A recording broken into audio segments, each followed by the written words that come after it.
Hey guys, Shimmer here, bringing you a guide on player housing and everything you'll need to know about the housing system in Homestead in Elder Scrolls Online.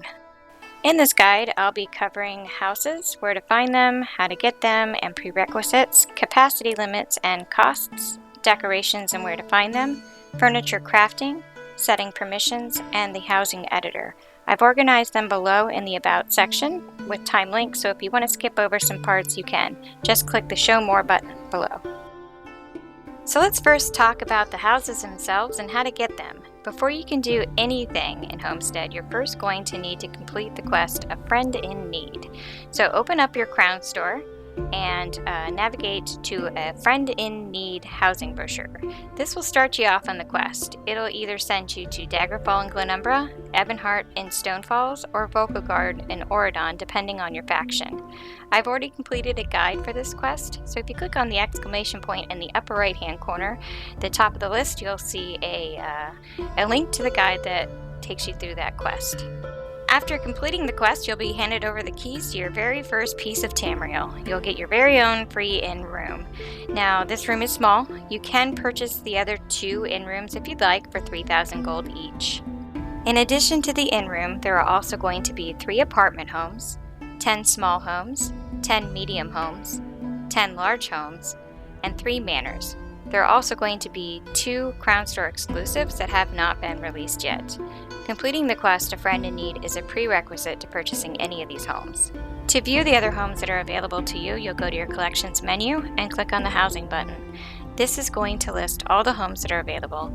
On the right, you'll see a snapshot of the home, along with some additional information about it, where it's located, its house type, and the additional prerequisite achievement needed to purchase a home. If you do purchase it with crowns, it bypasses the achievement needed. Clicking on the Preview tab will allow you to port to the home to take a look at it and see if it's something you want. Once you're there, you can wander around the home, and by pressing F5, it'll bring up your purchase options.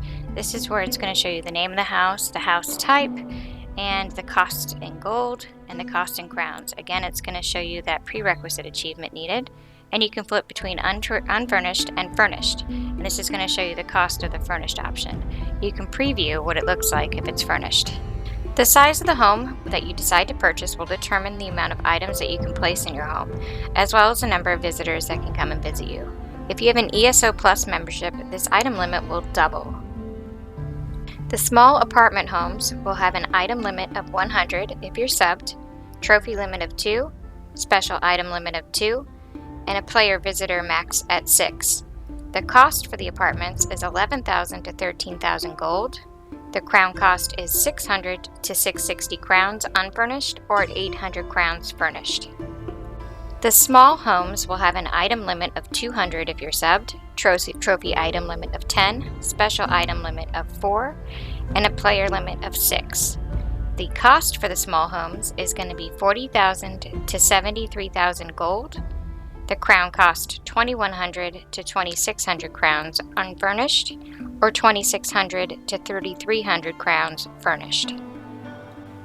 The medium-sized homes will have an item limit of 400 if you're subbed, trophy item limit of 20, special item limit of 6, and player limit of 12. The cost for the medium homes is 190,000 to 335,000 gold. The crown cost will be 3,500 crowns to 4,400 crowns unfurnished, and the furnished crown cost will be 4,400 to 5,500. The large homes will have a capacity of 600 if you're subbed, trophy item limit of 40, special item limit of 8, and player limit of 12. The cost for the large homes will be 760,000 gold to 1,295,000 gold. The crown cost will be 5,500 to 6,500 crowns unfurnished, with the furnished coming in at 6,900 crowns to 8,100 crowns. The manor homes will have an item limit of 700 if you're subbed, trophy item limit of 80, special item limit of 10, and a player capacity of 24. The cost for these is 3,775,000 to 3,785,000 gold. The crown cost will be 10,000 to 12,000 crowns unfurnished, or 12,500 crowns to 15,000 crowns furnished. Once you purchase your home, it is yours forever and there are no upkeep or maintenance costs. If you're still having trouble deciding which one you want to buy, you can click that exclamation point again at the top of the screen here. And the second one down will be my housing tour videos, so you can take a look at all the different types of houses that are available, the sizes, and get a good look at the insides of them. Now that you've decided which home that you're going to purchase, you're going to want to decorate it, and there are over 2,000 different decorative items that you can use. You can obtain them from crafting, purchasing them for gold from vendors, or from the Crown store. To purchase your furniture from the Crown store, you'll hit F5 to enter the housing editor, R to browse, and then you're going to see this purchase button at the top. You click on it, it'll show you all the different decorations that you can purchase. They'll range anywhere from 10 crowns to 400 crowns for the purples. The blues will cost 150. But if you go through all the categories, you can see the different pricing and different options. If you click on them, they'll give you a little preview so you can see what the items look like. If you would rather spend your hard-earned gold, you can do that. You can visit the Home Goods Merchant or the Achievements Furnisher. These are located in each zone's major city and each alliance's major capital. They're usually located right next to each other in a tavern or out in the open. If they're out in the open, they're usually indicated by a chair icon on the map. Here you'll find the two of them hanging out with a banner behind them with a chair. The regular home goods merchant will have general items like rocks, shrubbery that is native to the zone that you're in, usually a stool and a table, clotheslines, things like that. The achievement vendor will have items that are locked behind specific achievements that you'll need to complete in order to purchase them. I've already done a guide on the achievement items, so if you want to take a look at those items and get a preview of what they actually look like, you can click that exclamation point again, and the third item down will take you to those guides so you can get a preview of those. There's also a luxury vendor at Cicero's in Cold Harbor. He will show up over the weekends and have a rotating inventory of items that he will sell. The trophy items that you can place will be undaunted busts that you can earn from completing veteran dungeons and trials. You can view the ones that are available by going to your collections tab, clicking on furnishings, and it'll show you the trophies. The specialty items will be your mounts that you can place but not ride, non-combat pets and assistants that you can interact with and sell your items to, lighting fixtures that you can turn on and off, seats, target skeletons that you can use to test your DPS, guild reprints of Shallydor's library, standard crafting stations that you can use to craft items, and attunable crafting stations that you can attune to the set bonus of your choice so that you can craft those sets in the comforts of your own home. Fishing will also occasionally, rarely drop a item that you can use for decorating, and the shadowy supplier will also have a rare chance of dropping a selection of Dark Brotherhood themed decorations. There is also the rare chance of getting an aquatic themed decoration from fishing, and your shadowy supplier will also have a rare chance of bringing back a Dark Brotherhood themed item. The next way you can get decorations is by crafting them yourselves.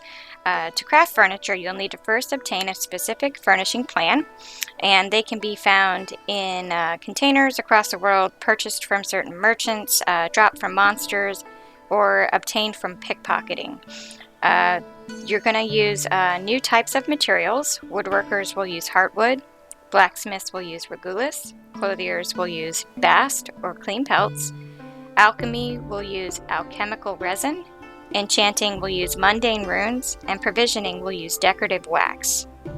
Higher quality plans will require knowledge from multiple crafting skills. For example, an elaborate canopy bed may require rank 9 in the passive skill of woodworking, rank 7 in tailoring, and rank 3 in metalworking. So if you're planning on crafting a lot of furniture, you'll want to make sure you select a toon that is proficient in all of these and can spend some points in them. Furniture crafting also utilizes several different types of materials that you can find around the world.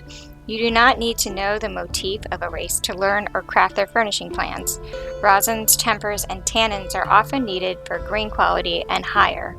The items that you do craft are tradable. The next place that you can get furniture items is by completing crafting writs. Occasionally, when you complete a crafting writ, you'll be awarded an invitation for a master crafting writ. This will require you to craft something very, very specific, and when you complete it, you'll be awarded a writ voucher. The RIT vouchers are redeemable at Rawlis Halalu. He's a Mastercraft mediator, and you can find him in the cities of Wayrest, Mournhold, or Eldenroot.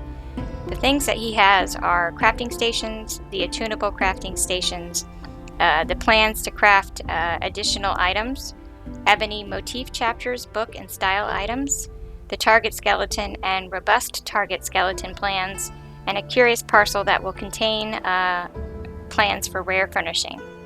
If you purchase a second home, you're going to notice a box that comes up that says, do you want to set this as your primary residence?